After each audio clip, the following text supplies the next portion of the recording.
You're listening to the Orange Power Podcast, a product of Oklahoma State Athletics. Here are your hosts, Jessica Morrey and the voice of the Cowboys, Dave Hunziker. We catch up with Coach Gundy getting ready for a very exciting matchup at Iowa State in Ames and a come-from-behind win against Texas last week. And I start with this. It's just been amazing to watch your team battle through tough times within games and find ways to win. Do you remember many teams you've had here that have been able to do it the way this team's done it? We've had teams that have had some wins like this. I don't think we've had a team that's stacked this many in a row. So, one, it scares you. like I, have continued to say that at some point, you feel like that each week, just can the defense really hold up another week and play at a level they are?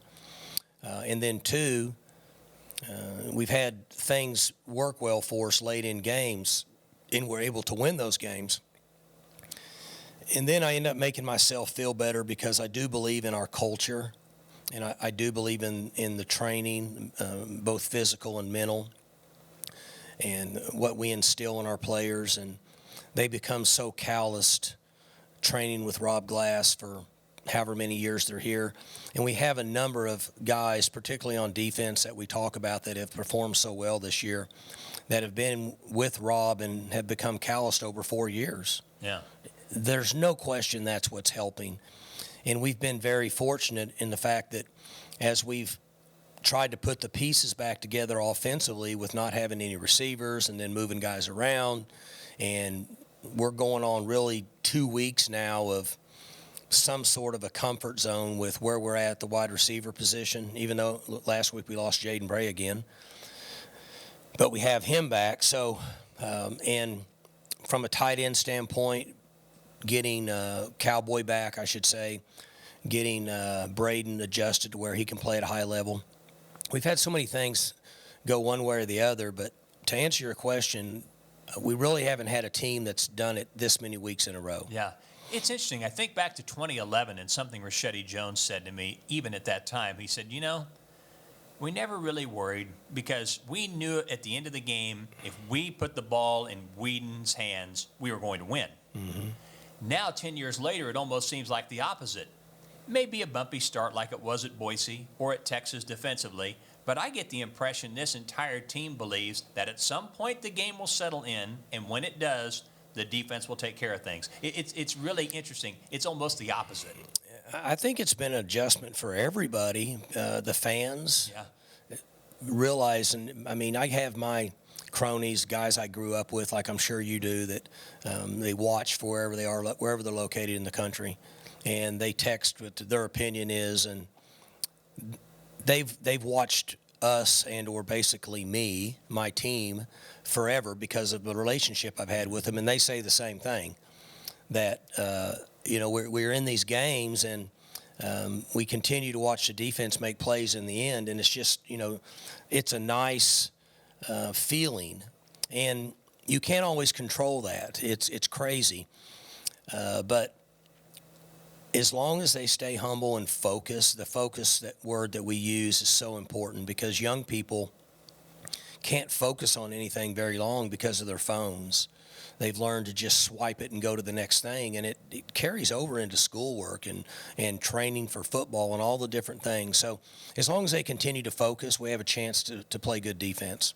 You'd referenced earlier about the offense evolving, getting healthier, the development of the Cowboy backs. Where is the most realistic opportunity for even more improvement offensively? Where will that happen? It's interesting. I think about these things a lot, and just as a group, when we went through the transition in weeks 3 through 5 at the wide receiver spot, so we don't have any continuity. Right. When we're practicing, you have young players that haven't competed at this level, so they're learning. They're figuring out how to line up, what the snap count is, route running technique, coverage, the relationship between them and the quarterback. That's not something that takes place over 2 weeks. It takes place over 2 years. The teams that we've had here, back when Whedon was here with his group of wideouts, and even Zach Robinson's group of wideouts, And then Mason was with his guys for 3 or 4 years. Mm-hmm. So once we put all that together, after week 5, really, then we started to get the Cowboy backs adjusted to, okay, Logan's not out here, so you're going to get all of this work. Physically, you have to hold up during the game. There's just a transition that goes on, and it's affected Spencer some, and so we're trying to get him accustomed to the group as we move forward, and it just takes a little time. Has Jaylen Warren made as much an impact on your team in a short amount of time, maybe as any player you've had? No question. So the unselfish toughness, being humble, physical work ethic that he's bringing to our team, our offense and our team, has been a huge impact.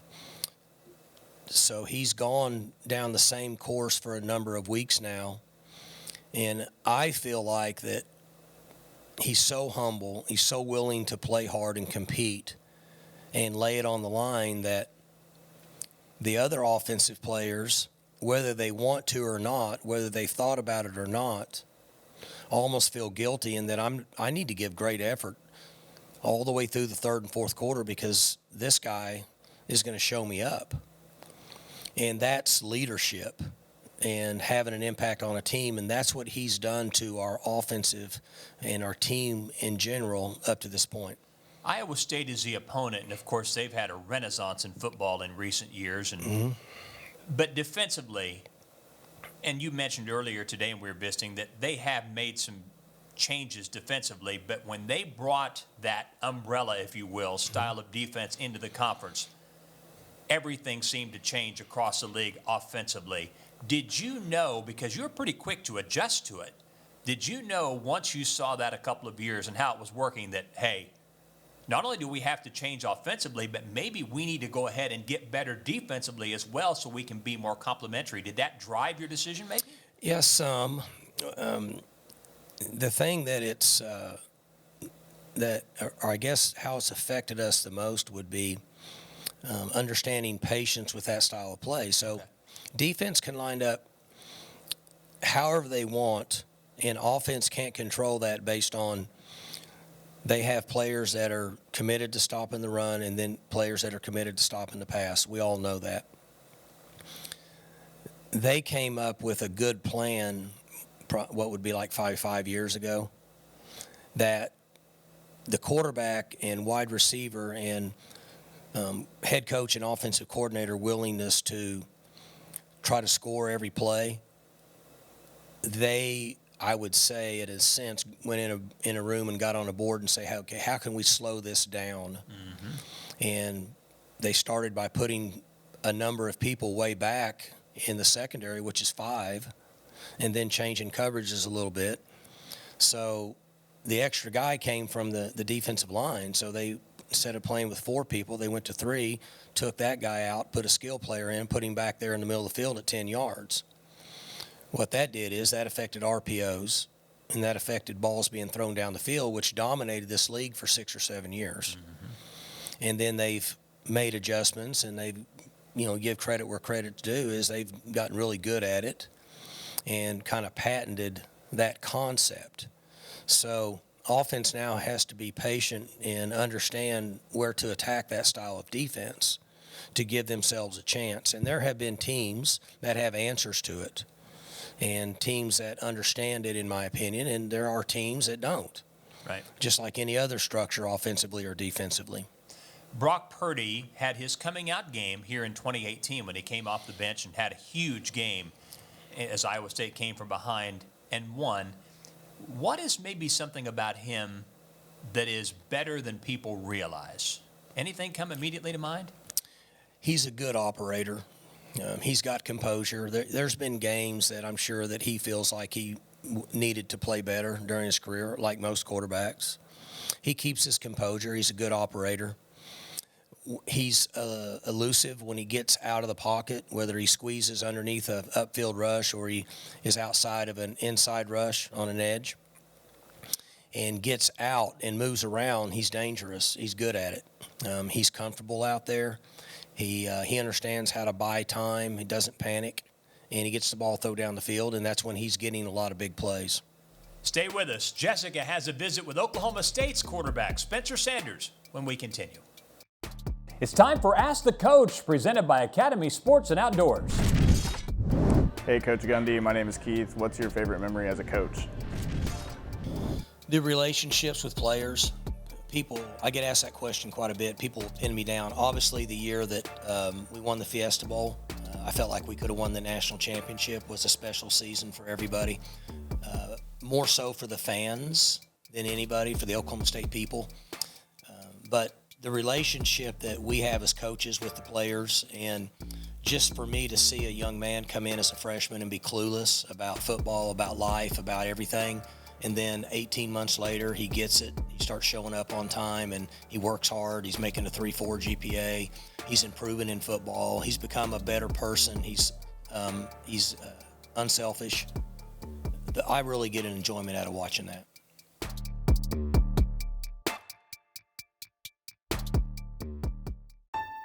Remember that mammogram you postponed? The colonoscopy? Your yearly physical? Now's the time to get it done. Mercy is ready with COVID-19 safety precautions in place at all hospitals and clinics. So let's take care of that achy hip. The follow-up with your specialist. Plan for your safe visit at mercy.net/yoursafety. Go to mercy.net/yoursafety. At Mercy, your life is our life's work. When we made the decision that we were going to build the Durant Solar Farm, we had the idea of an anchor tenant, and the first one that we thought about was the Choctaw Nation.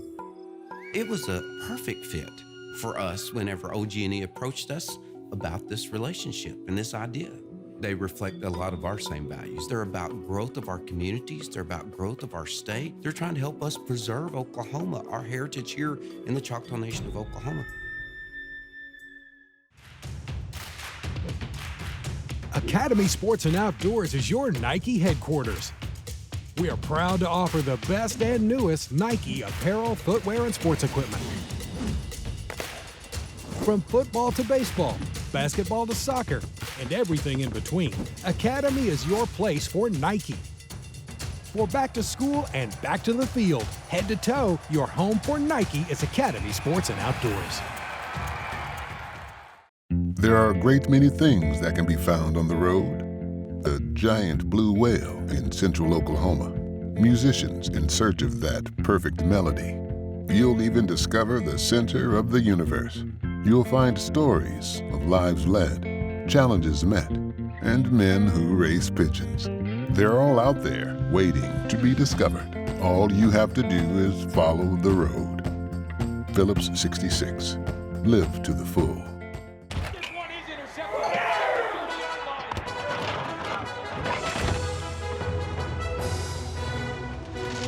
Decorative towel. There was a mess. I wiped up a mess. Yeah, you... Where is the Never mind, I found it!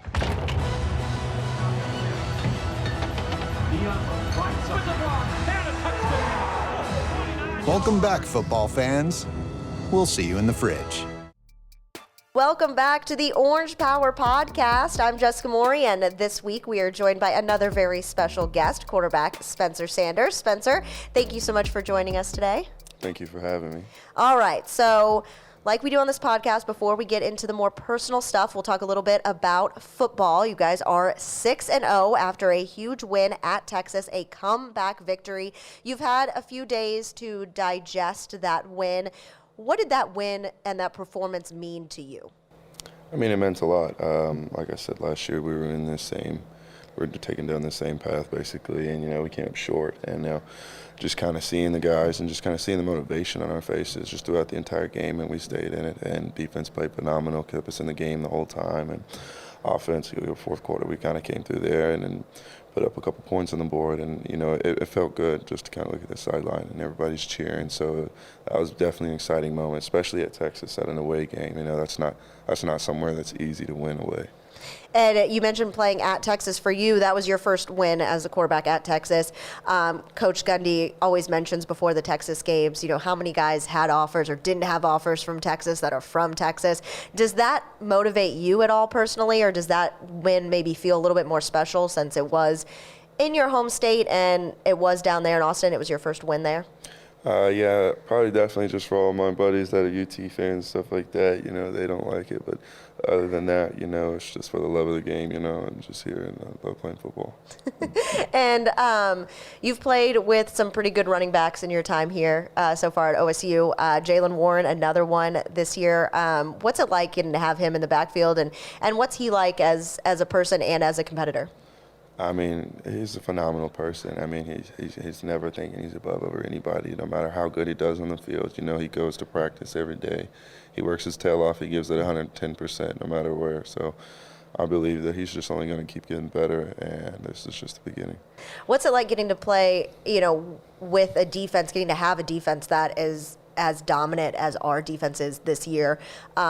What was kind of going through your mind when Jason Taylor made that pick and ran it back, and were you kind of like, this is our defense, this is just what we do? Yeah, I mean, he saved my tail. I threw one, so he gets one back. So, it was kind of just like, it just kind of made me feel a little bit better. And especially kind of, all the guys that are playing right now are kind of the guys that I got here with, and I'm pretty close with the defense too as well. So it's just, it's great. I love seeing those guys do good, especially, all 11 across the board, no matter who's in the game, very supportive. And I'm happy for them. And let's get this thing rolling. We can get offense going, and we can just get this thing, we can take it to somewhere we want to. Do you feel like for you, what's just kind of your mindset throughout a whole game? Like that Texas game, the offense struggled in the first half. What goes through your mind in those situations? Are you even keel the whole time, or what's kind of your mindset? I have to stay positive. I have to stay mellow, through the bad moments and through the good moments. Once that play's over, it's over. So, I just have to stay motivated, keep the O-line going, the running backs, receivers, just keep everybody's mindset good and motivated. This game's not over as long as there's time left on that clock. And I have to make sure I do the best job of holding my emotions or however I'm feeling about how I'm playing and just keep playing. Just keep my head down, don't listen to any other noise and just keep going. You mentioned kind of, keep that to yourself.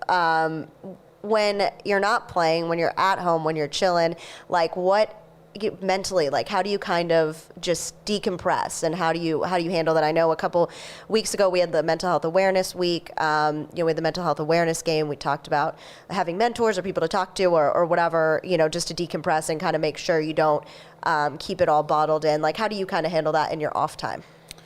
I mean, really, I just have to go back and watch film, and I have to criticize myself. Like, what would be the worst thing you could say about my mistake, this play or this play, And I accept criticism. It's not going to bring me down. It's not going to bother me. I don't really care, what kind of people say about me.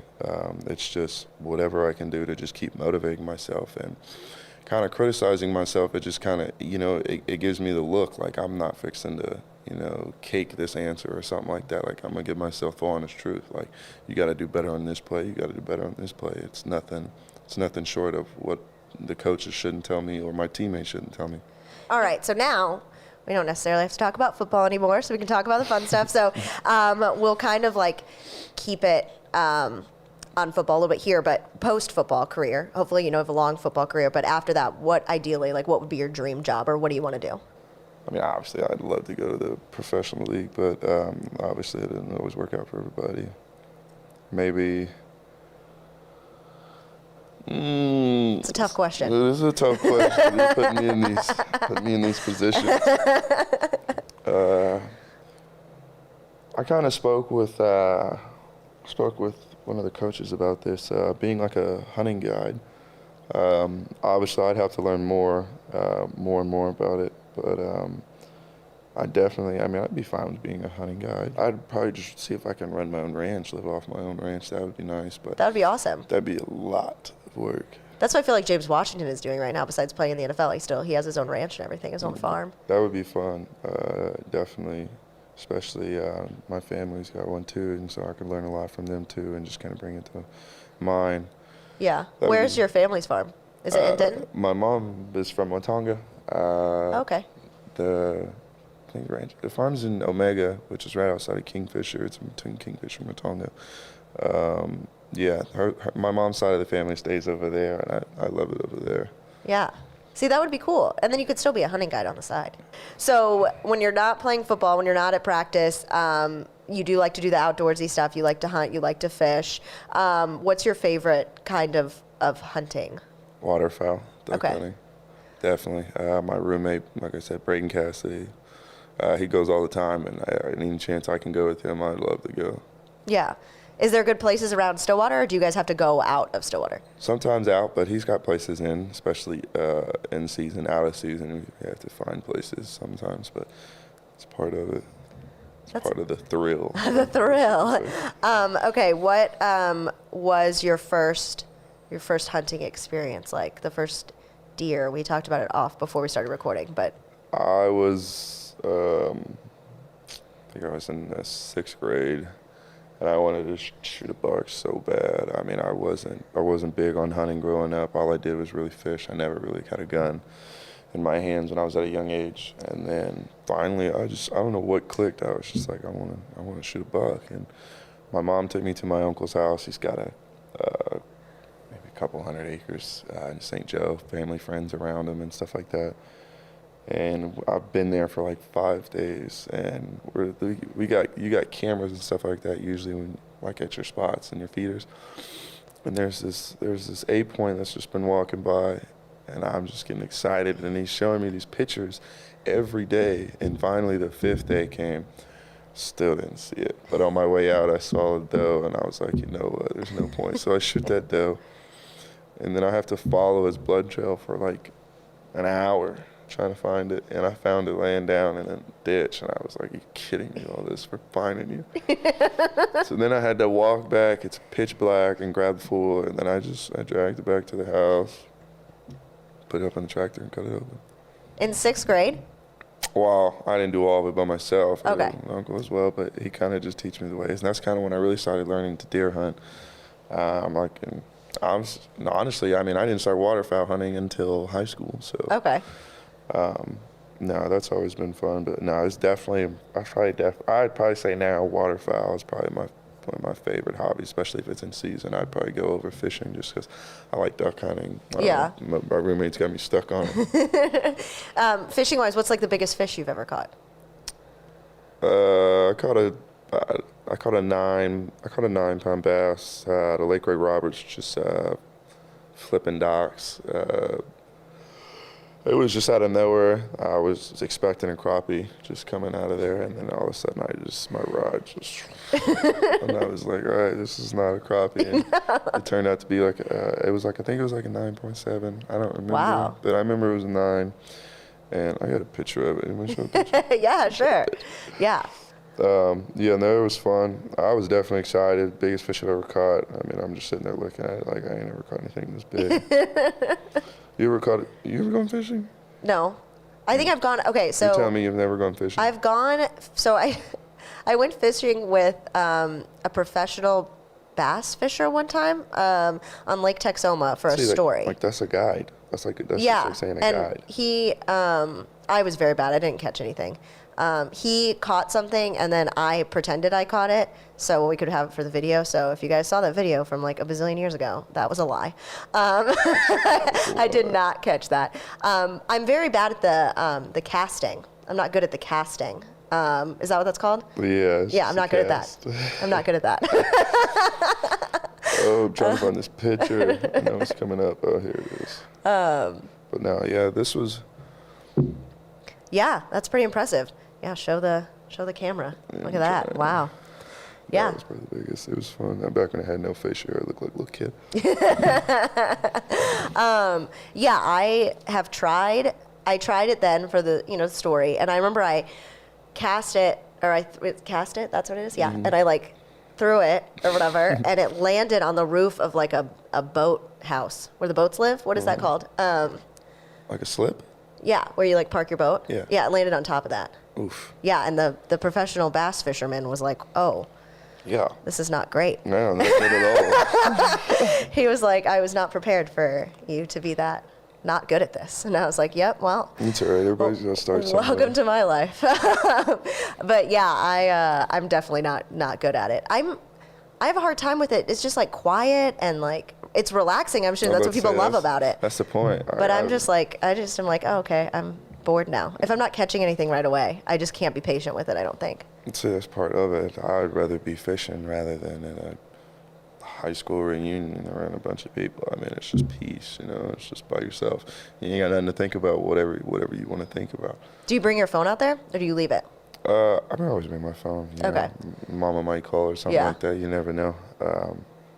But yeah, I mean, I keep it in my pocket unless I'm that bored. But I wouldn't be fishing if I was on my phone. Yeah. I just don't think it's for me. I also can't swim, so like being out on a boat for like, I can be out on like a wakeboarding boat. I can do that, and I like wear my little life jacket. But if I'm just like not moving and it's just in the middle, I don't know. I don't know. I just don't. Like, I don't know. I'd give you some tips, but I really don't know. I'm not good at it. I mean, I would have to probably practice a lot. But you don't have to be good at being on the water. You just have to get used to it. I think you're scared of the water. You can't be scared of the water. Yeah.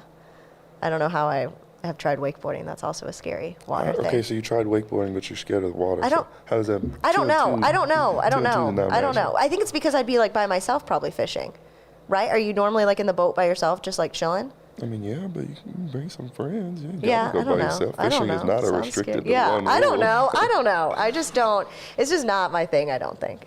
Yeah. I'd rather do. I like if I'm going to be out there, I like the wakeboarding. I can do. I mean, I'm not good at that either, but. See, I wake surf. That's probably my favorite summer hobby is wake surfing. That's when you're not holding on to the boat, right? Or to the rope. I mean, you can, like. You're closer to the back of the boat, right? Yeah, you're and definitely. like wakeboarding, you're further out. You're definitely closer. But Oh, yeah. See, that's awesome. I don't know which way is swiping. Yeah, it's this way. Like. Yeah. That's awesome. You don't have to hold on to any rope, but no, I definitely love surfing. I'm not gonna lie, like that's probably, you want a favorite hobby? That's probably my favorite hobby. Yeah. Probably surfing and duck hunting. Okay. So, yeah, wake surf. I've tried that, and I can't. So I skateboarded for like 8 years growing up. So you got the balance. Yes, it's just once I can be able to like get myself up, like I can do pretty well. I feel like for me, I can do pretty well for like 20 seconds. But I feel like I can once I treat it like I'm skateboarding. Like if I find my balance like that, I'm fine. But it's like getting up and being able that's to, usually the pain for Yeah, everybody. that's pretty hard. If I just give you any tips, just lock your legs, let the boat pull you up. Yeah, that's what everyone says, and I'm just like just like flail around. I have no idea what's happening. It's not very graceful. It is a pain. Yeah, but the wake surfing, you're not holding on to anything, so I don't even know how do you even get up. How do you even start to like? I start on the back of the boat. I just let the boat take off. And Okay. I can just go off the back. That's crazy. I've been doing it for a little bit. That's fine. That's pretty impressive. Do you think you could skateboard? I used to skateboard when I was a toddler. Oh, really? Yeah, I used to have my little skate life. It wasn't too bad, but yeah, no, those times definitely ended shortly after I fell too many times, and it was just not fun for me. And then I was definitely not about to wear all the pads my mother was supposed to make me wear, so it was. Oh yeah. Nah, Yeah, skateboarding. the parents will. Yeah, skateboarding's over with. Yeah, because like you go to the skate park, especially as like a little kid, you go to the skate park and nobody's wearing the pads. Nobody. Because nobody's got their parents there, like telling them. Yeah, look like that. exactly. Yeah, no, I was like always one of the only people that wore like this bright red helmet, and everyone knew who I was based off like the bright red helmet, and I was like, I'm not trying to.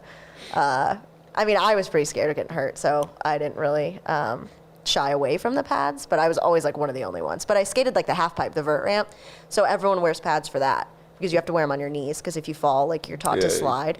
So I wore those then, but if you're like skating street or just like out at a concrete park, no one wears pads, so then you just feel weird. I always had burns, and I was just done with it. I was like, I can't do this. It's not for me. Yeah, it is pretty hard. That was a fun time. I won't do it now. Everyone's like, oh, would you still skate? And I'm like, no, because I have to like pay for my own insurance. So like if I got hurt, I just can't. When I was in high school, it was like, oh yeah, whatever. Like who cares? I get to take the elevator at school. Remember if you got hurt, like you're on crutches, you got to take the elevator, and that was really cool. So I was like, whatever. My high school was only 2 stories, so it didn't really. We were only 2 stories. We had an elevator. I'm saying we had an elevator, but it was 2-story. Like if I was hurt, if I was hurt, it was because of football, and I was always trying to prove that I wasn't hurt. You weren't hurt, yeah. Yeah, I liked the game because like you got out of class 5 minutes early, so like you could get to the elevator and somebody carried your backpack. That's true. Like I remember because I used to get mad at people used to get out early because they were hurt. I was one of those people. Please don't tell me you were the people of going to the nurse like 3 times a week. Oh, no. That was just a pet peeve. I just did not. It just bothered me. But then when you see her recess, she's over there having a great time. And I was just like, that's crazy. I played football in high school. Very bad. You played? Wait. We're not just going to, you just threw that by me. Like, you said you played. You played football. Yeah, at Flower Mound High School. Flower Mound? Yes. How'd that go? Not great. My freshman year, I thought that I could be a wide receiver because I am 4'11" and really slow. So I was like, yeah, sure, this will be great. A wide receiver? Yeah. I got hands. Okay, well, okay. But I'm very slow. I ran a 5'8" 40 at my fastest. 5'8"? Yes, 5'8". And that was and you want to know how much I cared about, how much of a hard worker I was and how passionate I was about this. I wore ankle weights at school all day when I had to run the 40 because I ran a 6, and I was like, I have to get sub 6. And so I wore ankle weights at school, and then right before I ran the 40, I took the ankle weights off. Shaved off 0.02 seconds or 2 seconds. It worked. Yeah, but nobody wanted to be friends with the girl who was wearing ankle weights at high school. So it was a trade-off. Wow. I'm either a little bit faster and have no friends, or have some friends and be slow. Hey, I'll give credit where credit is due. I mean, you try. There's a lot of girls who out there who maybe want to play that won't even play. Yeah, it was really hard, and I was slow, and I can't really catch while moving very well, which is not a great trait. So 5 and 10-yard stops were my thing, but I was always backside post because I was the last option. So I just would hang out with my backside post and just run and do whatever. But as long as you enjoyed it, I mean, it was all right. It was all right. It was we had the spring game or whatever, and that was my time to shine, obviously. And my dad came and my one friend because no one really wanted to be friends with the girl on the football team. So my question is, did you get popped one time? Oh yeah. I got laid out one time in practice, and I firmly believe that it was a conspiracy. They knew this was going to happen because there were other receivers open, and they just happened to want to throw it to the backside post, the last option, even though I could see the other receivers were open, but whatever. But the safety was coming, and I knew it, and this kid should have been on varsity, but he had gotten in trouble, so he was on JV. And he comes running, and I just knew, and of course I didn't make the catch, obviously. It bounced off my chest, and then this kid laid me out. I mean, I flew in the air. What did you say when you got up? Well, the coach was like, "You're in the next play," and I was like, "Okay, I guess." But the coaches were already walking out, they knew it was coming. They saw him coming, so they were already coming out into the field to help me, because they knew I was just gonna die. Did you get back up? Yeah, and I was in the next thing. Yeah, but that was probably the hard. That was insane. But yeah, that kid was mean. Definitely. I mean, I played against a girl in middle school. She was the kicker, and it was kickoff return. I took it all the way back to 40, and she was right in front of me. It was either run out of bounds or run her over, and I just couldn't pull myself to do it. Yeah. If I run her over, this whole stands right here is going to look at me like I just, and I was just like, I'm sure I'm running out of bounds. And then I ran out of bounds, and everybody started calling me a sissy. But then I was like, if I run her over, then what? Yeah. That's a better option, I feel like. That was the issue. There were some guys that didn't, even on in practice, they didn't want to tackle me. And I was like, well, it's not about tackle, but better. It's just if I can just, I'm running a full head of steam. Yeah. I'm not trying to hit But yeah, in that spring game, my dad came to watch, and I was so excited, and so I would be they'd tell the play to me, and I'd run it into the huddle. But there was this other kid who I will not mention that was obviously much taller than me and whatever, faster, he had longer legs, and he would also listen to the play, and then he would beat me into the huddle, and then there'd be too many men on the field, and I'd have to leave. And the coaches did not care. They were just like, whatever. It sounds like you were just going through it. It was tough. It was a tough time in my life, I will say that. But it built character. That's what I was about to say. I definitely give you props, because there's not a lot of people that would do that. Yeah, it was tough. But I would always be I would get hurt because I was still skateboarding. Well, that's when I was building into skateboarding, and I was had been doing it for a few years, and I would get hurt skateboarding, but I would go to the athletic trainer to like get help with, like, my knee would always be busted up, and they're like, you did not do this playing football, and I'm like, no, but I'm still going to utilize this, and then they'd get mad. Yeah, they'd get mad about that, but and then finally the coaches were like, okay, like, either you skateboard or you stay playing football. And like, obviously skateboarding is more like, I was sponsored, like I was doing stuff. So it was like, that would be more of the option. Football should have had a question mark behind it. Like, what? So I was like, all right, that's it. So I stopped and kept skateboarding. But it was a very interesting time in my life. That sounds entertaining.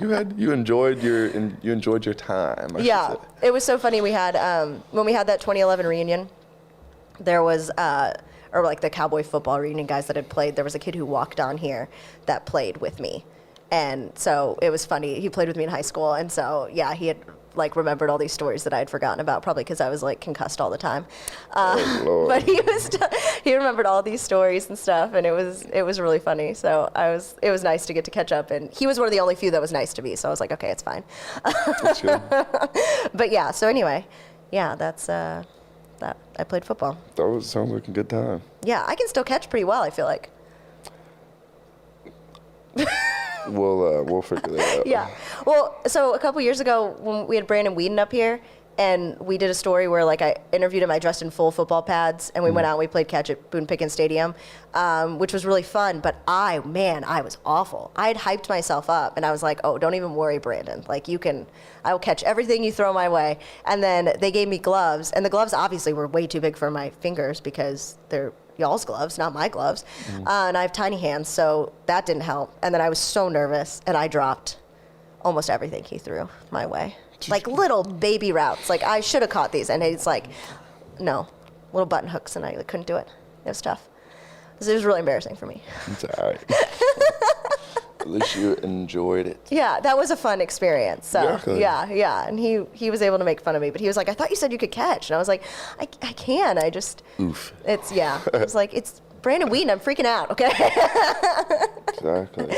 But yeah, okay. So anyway, okay, so let's talk a little bit about your mom. Because you love your mom. You have a great relationship with your mom. It's awesome.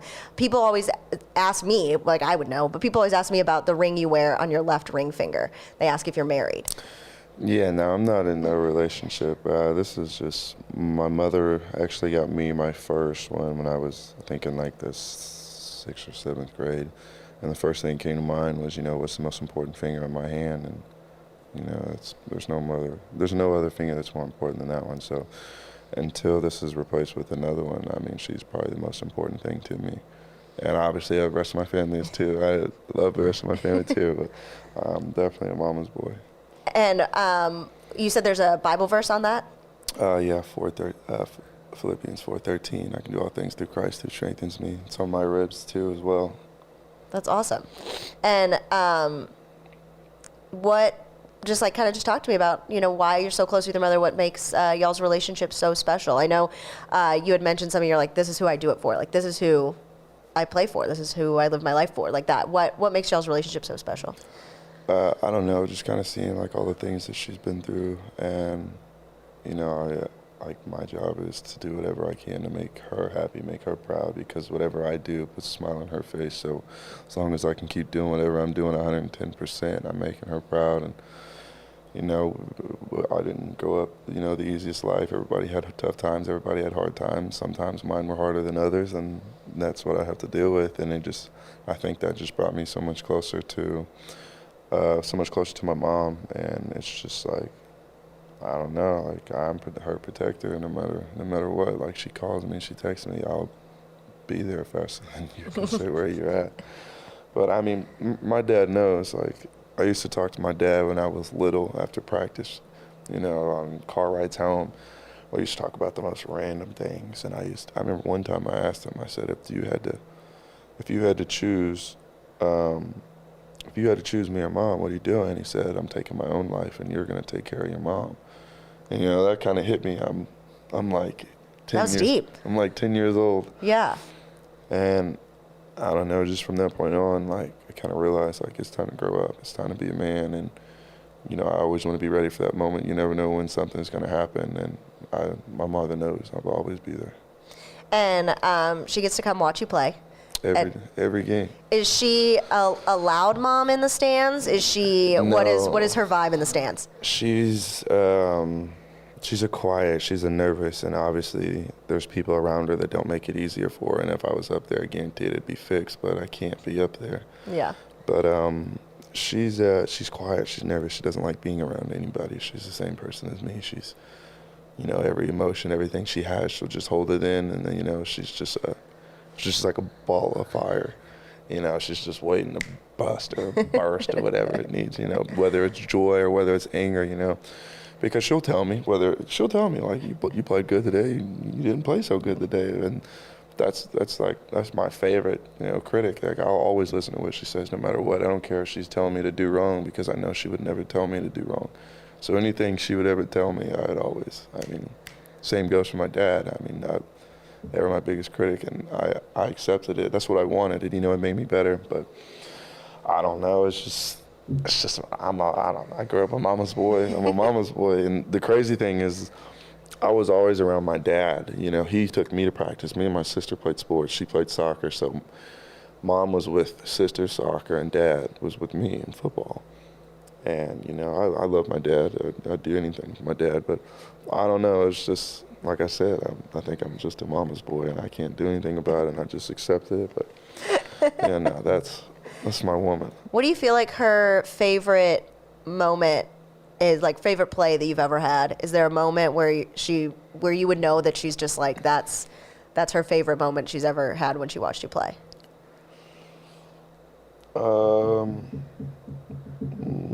I wouldn't say, I really can't pick up on favorite moments, because obviously I'm not next to her during the moment. I mean, her birthday was during the Baylor game. We won that game. Oh, that's awesome. Birthday present. I don't know. I mean, a lot of times when you see me point up to the sky, you know, I always pat my chest. My three. It's just because that's my three. I got my three back at home. I got a sister, I got a father, and a mother. So that's why I always pat my chest before I point up to the sky. You know, it just kind of always reminds me. I love that. I didn't know that. That's cool. That's awesome that you guys have such a close relationship. And that's awesome she can come. You're close enough to where she can come watch all of your games. Does she go to all the road games as well? Mm-hmm. She'll be here. She'll be there this weekend. In Ames? Mm-hmm. That's awesome. That's so cool. Okay, so last thing we'll talk real quick.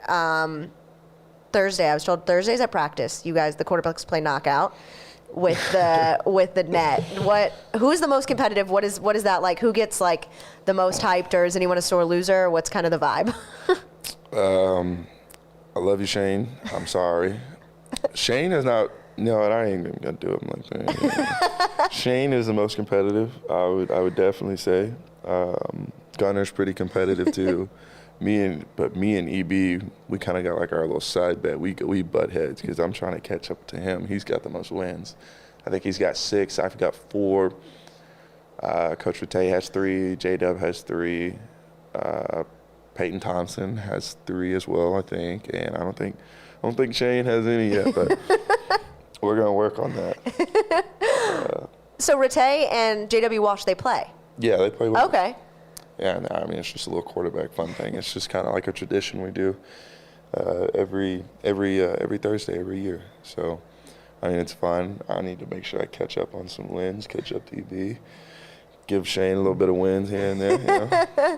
No, I'm pretty sure he'll catch a bunch. Is that just a good bonding experience for you guys? Is it nice to get to do that with guys like JW and Coach Rattay there? Oh, yeah, definitely. I mean, and we do other things, too. Like, we throw in a 3-square. It's 3 squares, like, it has one at the top, the middle, and the bottom. Shane usually wins that one every time. I mean, he doesn't miss. I mean, he's like a damn, I don't even know, like a robot on it. I mean, he puts it through there every time. But when it comes to knockout, I don't know what it is. Maybe just a little nervous or something. Is Coach Rattay pretty competitive? Yeah, I'd say he's more competitive on the laid-back side. Like, okay. He's competitive, but, like, if he loses, like, you know, it's all smile and games. Yeah. But if he wins, he's going to let you know. Like, yeah, he's definitely going to let you know. Is JW out there, like, talking about the glory days or anything? Or is he like, man, back in my day? Yeah, maybe here and there. Really, he's just trying to get at the net the best way he can. That's what we're all thinking, is just getting it in the neck. Yeah, that sounds fun. That's a cool thing that y'all get to do.